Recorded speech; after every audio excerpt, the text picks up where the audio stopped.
Olá, Igreja Congregacional de Higienópolis, tudo bem com vocês, queridos? Sejam bem-vindos aí para mais uma lição da nossa escola bíblica, e o tema que nós vamos abordar, dando continuidade, na verdade, ao tema que temos abordado, nós vamos continuar falando sobre comunhão. Mas hoje nós vamos falar sobre a relação da comunhão com os mandamentos recíprocos. Pastor, o que você está falando, rapaz? Pois é, o que eu estou dizendo para vocês é da relação que a comunhão tem com aqueles mandamentos que nós conhecemos como mandamentos recíprocos, ou seja, aqueles mandamentos que tratam do uns aos outros. Estão lembrados? Eu preguei uma série de mensagens em cima de todos esses mandamentos recíprocos. Todos esses mandamentos que dizem: amai-vos uns aos outros, orai uns pelos outros, perdoai-vos uns aos outros, e por aí vai. Todos esses mandamentos que demandam reciprocidade, aquela coisa que vale tanto para um quanto para outro, é uma questão de mutualidade. Isso tem tudo a ver com a comunhão, porque, como nós bem definimos na nossa primeira aula, comunhão é quando você compartilha tudo que você tem e tudo que você é. Então, a comunhão, ela está intimamente ligada à vivência, à prática destes mandamentos de uns aos outros, porque sem a vivência desses mandamentos, simplesmente a comunhão fica muito difícil, para não dizer inviável, E eu quero que você aí, agora abra a sua Bíblia, no livro de Colossenses, no capítulo 3, nós vamos ler a partir do verso 9, Colossenses, capítulo 3, vamos ler a partir do verso 9 até o verso 17. Esse texto é que vai nos servir de base e de fundamento para o nosso estudo aqui. Então vamos ler Colossenses capítulo 3 a partir do verso 9, que diz assim: não mintam uns aos outros, visto que vocês já se despiram do velho homem com as suas práticas e se revestiram do novo, o qual está sendo renovado em conhecimento à imagem do seu Criador. Nesta nova vida já não há diferença entre grego e judeu, circunciso e incircunciso, bárbaro e cita, escravo e livre, mas Cristo é tudo e está em todos. Portanto, como povo escolhido de Deus, santo e amado, revistam-se de profunda compaixão, bondade, humildade, mansidão e paciência. Suportem-se uns aos outros e perdoem as queixas que tiverem uns contra os outros. Perdoem como o Senhor lhes perdoou. Acima de tudo, porém, revistam-se do amor, que é o elo perfeito. Que a paz de Cristo seja o juiz em seu coração, visto que vocês foram chamados para viver em paz como membros de um só corpo. E sejam agradecidos. Habite ricamente em vocês a palavra de Cristo. Ensinem e aconselhem-se uns aos outros com toda a sabedoria e cantem salmos, hinos e cânticos espirituais com gratidão a Deus em seu coração. Tudo o que fizerem, seja em palavra ou em ação, façam-no em nome do Senhor Jesus, dando por meio dele graças a Deus. Amém, queridos? Então nós vamos fazer aqui o seguinte: você vai, juntamente com os seus queridos familiares aí na sala da sua casa, você vai pegar esse texto que nós acabamos de ler e nós vamos fazer agora um exercício introdutório, ok? Você vai reler esse texto e vai separar, você vai fazer uma lista de todos os mandamentos recíprocos identificados nesse texto pelas expressões uns aos outros ou pela expressão mutuamente. Entenderam isso? Então você vai ler de novo esses versos e você vai listar aí os mandamentos recíprocos identificados pelas expressões uns aos outros e mutuamente. Você tem 2 minutinhos para fazer isso, não é? Vai ser colocado aí no teu vídeo agora como é que esse exercício é, e você vai ter 2 minutinhos para responder, e já já a gente volta aqui para dar continuidade na nossa aula. Estou te aguardando. 2 minutinhos só, hein?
Vamos lá, gente boa.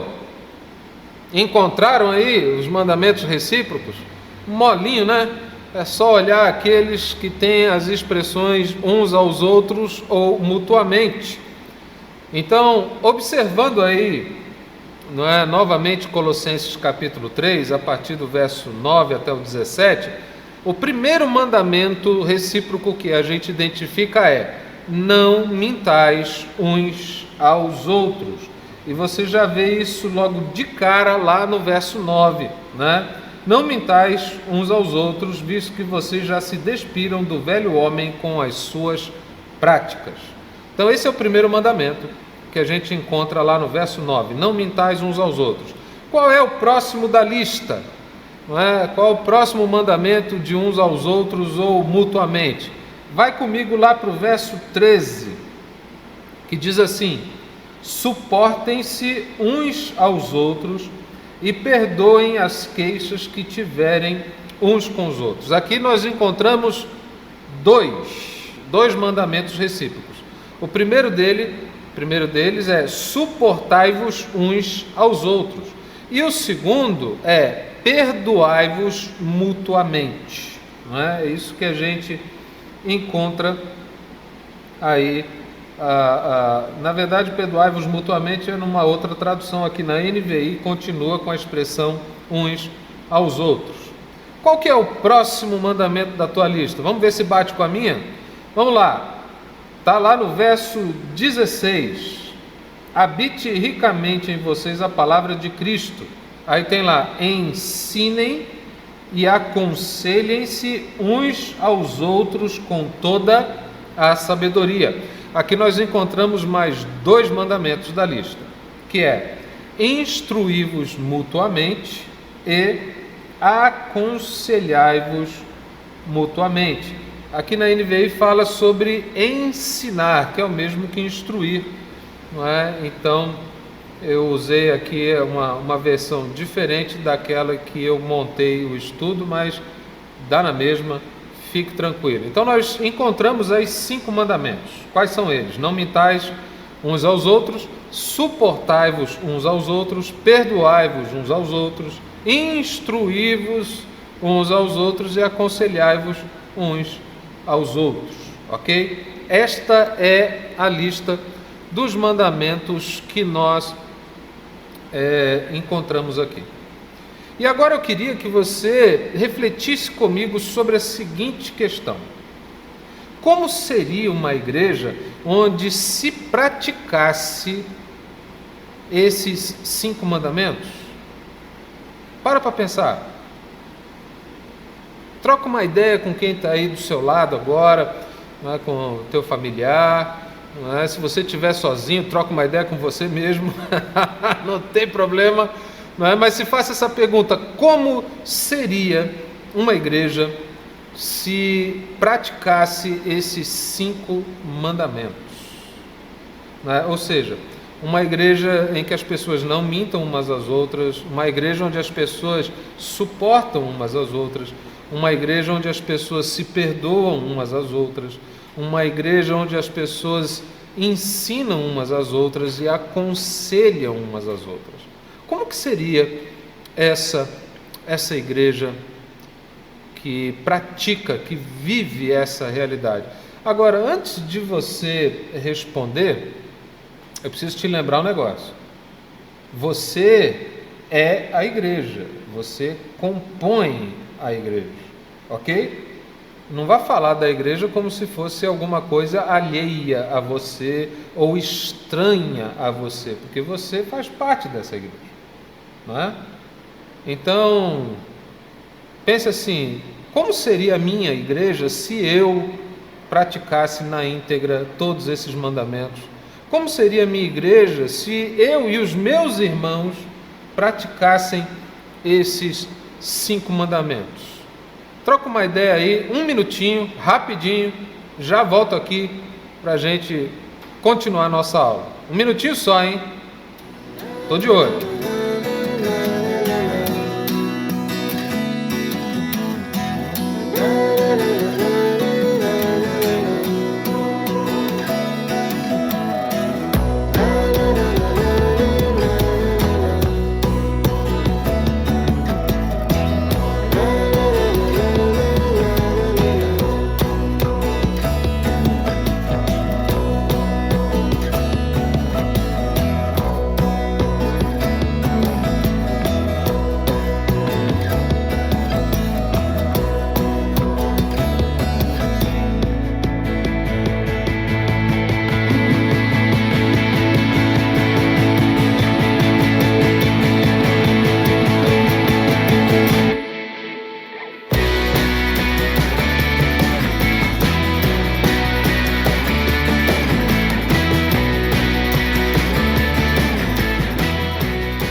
E aí, queridos, trocaram a ideia? Foi legal?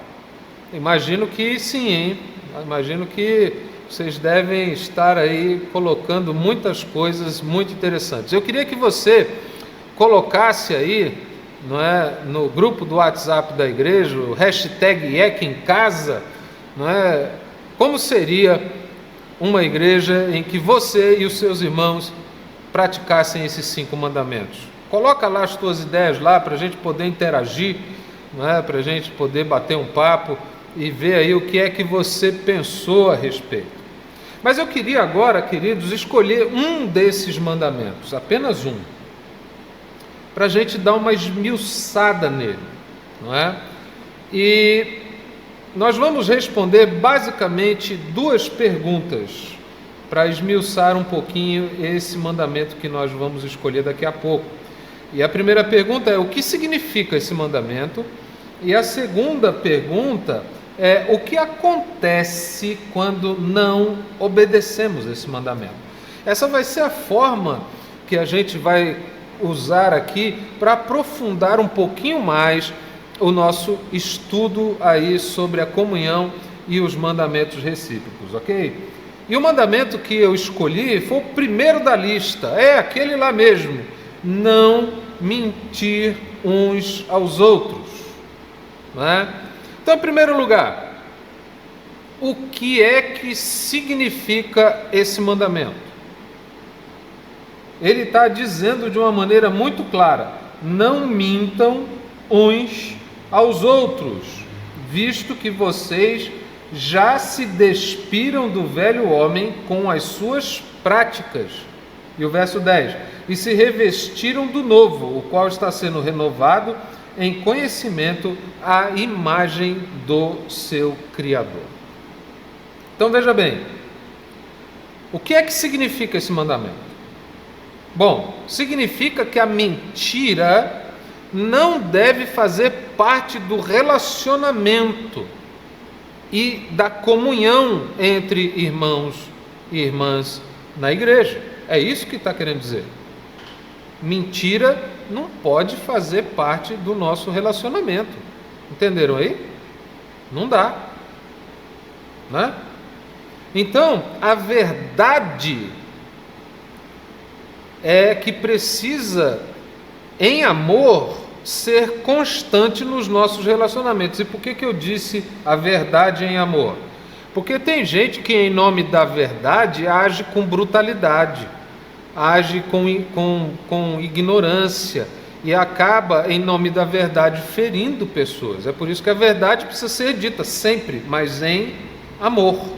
Então, quando está dizendo não mintam uns aos outros, está dizendo que a mentira não deve fazer parte dos nossos relacionamentos e que, por consequência, a verdade deve fazer parte dos nossos relacionamentos, né? Por quê, queridos? Porque a mentira, ela diz respeito ao velho homem, ela não faz mais parte da nossa vida. Entenderam isso?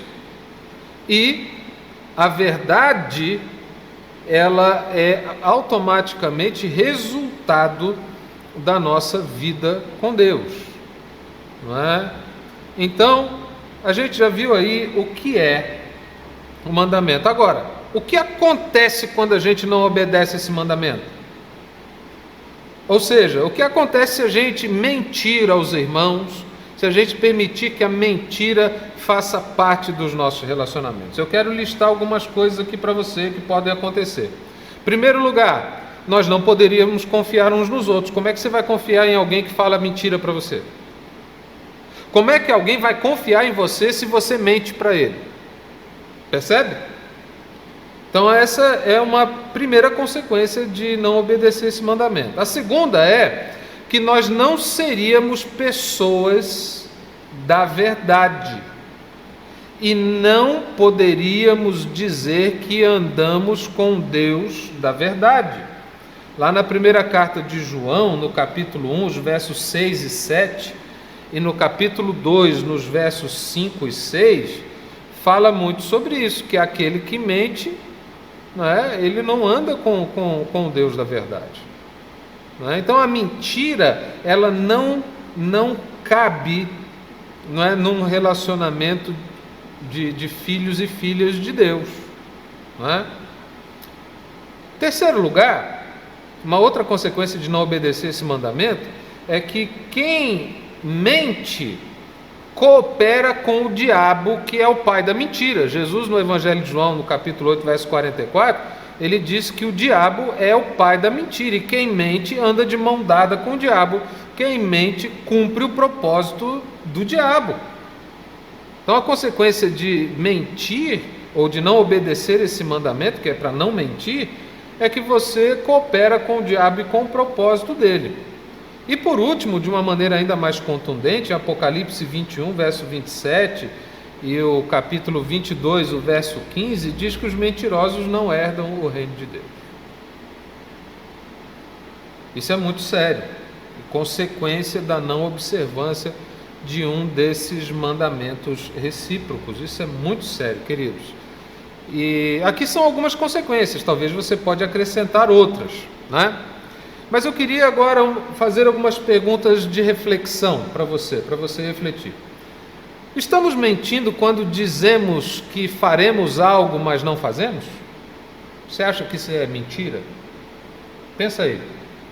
Segunda, estamos mentindo quando marcamos um encontro com alguém e não aparecemos e nem comunicamos, nem ligamos assim, fulano vai dar para eu ir não. Você está mentindo quando você faz isso? Reflete aí.